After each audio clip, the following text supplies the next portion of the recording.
नमस्कार मित्रों, मैं हूं आपका मित्र मनीष वैष्णव। आज हम थोड़ा इस प्रकार के टॉपिक पे चर्चा करेंगे कि बहुत सारे मेरे जो देखने को मिल रहे हैं पारिवारिक कलह। और उसमें भी क्या है कि परिवार में जो नई नवेली दुल्हन आई हुई होती है वो 1 या 2 वर्ष के भीतर ही अपने माता-पिता अपने पति के माता-पिता ने सास-ससुर की सेवा वगैरह नहीं करती हैं और वो अलग होने की बात करती हैं।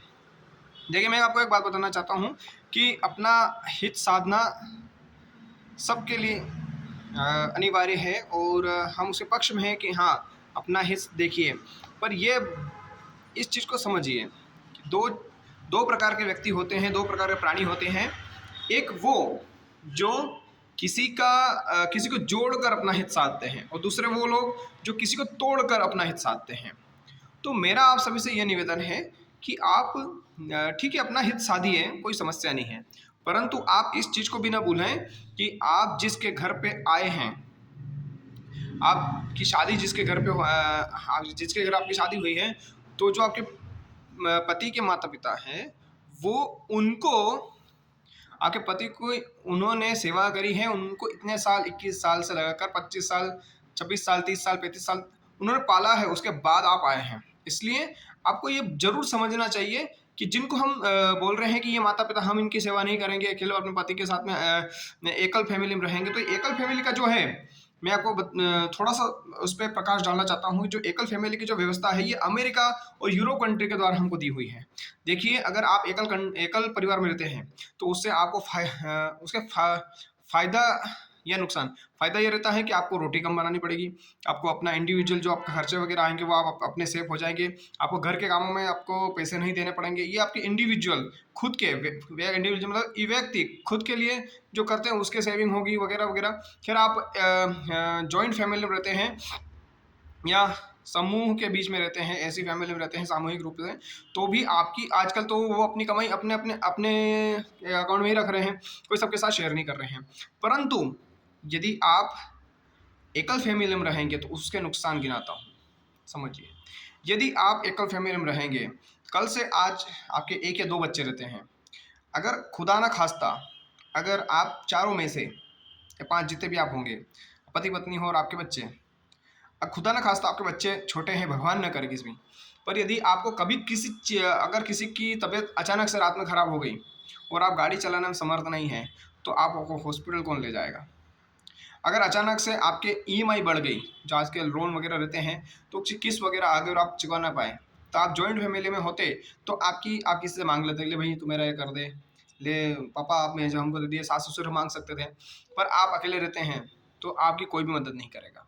आप यदि कुछ लड़ाई-झगड़े में फँस गए, अड़ोस-पड़ोस में अगर आपके पास कोई हादसा, भगवान ना करे आपके साथ कुछ हादसा हो गया, तो उस समय रात में आधी रात में, दिन में, दोपहर में वगैरह में, तो आपकी सहायता करने वाला कोई नहीं होगा।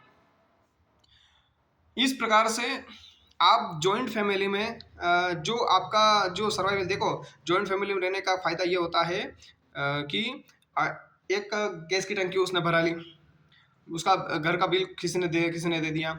जो है राशन कोई ले आया, कोई कम लाया, कोई ज़्यादा लाया, बच्चों की फ़ीस किसी ने भर दी। ऐसा नहीं है कि सब अपने बच्चों की अपनी फ़ीस भरेंगे। दूसरे अपने भाई के लड़के हैं और बड़े भाई के लड़के हैं, छोटे भाई के हैं, तो उनकी फ़ीस किसी ने एक दूसरे की फ़ीस भर दी। तो ऐसा भी होता है। तो ये जो जॉइंट फैमिली के फ़ायदे हैं, ये एकल फैमिली में नहीं रहेंगे। और अगर आपके साथ भगवान ना करे, खुदा ना खास्ता कभी अगर आपसे आपके साथ कुछ गलत हो गया, तो आप अपने आप को कभी माफ़ नहीं कर पाएँगे। और मेरे पास ऐसे भी केसेस हैं जहाँ पर एकल फैमिली रहती थी और उनमें जब वो रात में जब उनको किसी को अटैक पड़ा या किसी का ब्रेन स्ट्रोक हुआ या किसी को कुछ समस्या हुई, तो रात में उनके पास ना एम्बुलेंस थी और ना उनको ले जाने के लिए अड़ोस-पड़ोस, क्योंकि आजकल तो एकल फैमिली रहती है, तो अड़ोस-पड़ोस के लोग भी नहीं आते। गाँव में रहते हैं तो उसमें तो अड़ोस-पड़ोस के लोग भी मतलब रात में हाँ कर देते हैं। आपको अगर हॉस्पिटल की ज़रूरत पड़ी या किसी चीज़ की ज़रूरत पड़ी तो आप वो सहायता कर देते हैं। अगर आपके साथ में कोई आपको मारने आ रहा है, कोई मार-पीट हो गई या कुछ भी हो गया, तो आपके जो परिवार जो आस-पास के पड़ोस-पड़ोस के लोग हैं या तो परिवार या अड़ोस-पड़ोस के लोग हैं, वो भी आपकी सहायता कर देते हैं। परंतु यदि आप मार्केट में रहते हैं, यदि आप शहरों में, बड़े-बड़े शहरों में रहते हैं और एकल फैमिली रहते हैं, आपको आपको पड़ी और ये नहीं पता नहीं कि आपके पड़ोस में कौन रहता है। तो आप देखिए कि आपके साथ में कभी भगवान ना करे अगर हादसा-दुहादसा हो गया, तो आपको वहाँ पर आपकी हेल्प करने वाला कोई नहीं होगा। जय श्री राम। इसी के साथ मैं आपको यह चाहता हूँ, 2 प्रकार की बातें हैं में इसको बात समझ लीजिए आप कि एक जोड़कर अपना हित साधते हैं और एक तोड़कर हित साधते हैं। तो आपको किस प्रकार से, आप जो नई नवेली दुल्हन हैं, मैं उनको बताना चाहता हूँ, आज के जो बच्चे हैं जो अपने माता पिता को अकेला छोड़कर और किसी दूसरे भाई के चक्कर में छोड़कर वो अपने पत्नी के साथ में या अपनी दोस्तों के साथ में किसी किसी जो है एकल फैमिली के रूप में वो लग जाते हैं और माता पिता को अकेले छोड़ देते हैं, उनकी सेवा नहीं करते हैं। तो देखिए आप अपने माता पिता को छोड़ रहे हैं, आने वाले बच्चे आपको भी छोड़ के चले जाएंगे। इसलिए मेरे आप बात समझिए और माता पिता की जितनी हो सके सेवा कीजिए। माता पिता और जॉइंट फैमिली भाइयों की सहायता कीजिए, क्योंकि देखो हमारे पुराने लोग बोल गए हैं कि भाई से राज छुपाना नहीं चाहिए और पत्नी को भेद बताना नहीं चाहिए। आपको गलत लगेगी बातें, परंतु ये बहुत बहुत सत्य है कि भाई से भले आप वो बोलचाल हो नहीं हो कोई बात नहीं, पड़ोस में रहता नहीं रहता है, पर उस तक आप कुछ भी काम करते हो तो सीक्रेट उसको बता के रहना चाहिए, क्योंकि कभी ना कभी आपका भाई आपके अटके समय में काम आएगा। और जो पत्नियां हैं वो पत्नियां आपके सिर कटवा सकती हैं। ये मैं आपको कटु सत्य बता रहा हूँ जो पुराने हमारे लोग बोल गए हैं।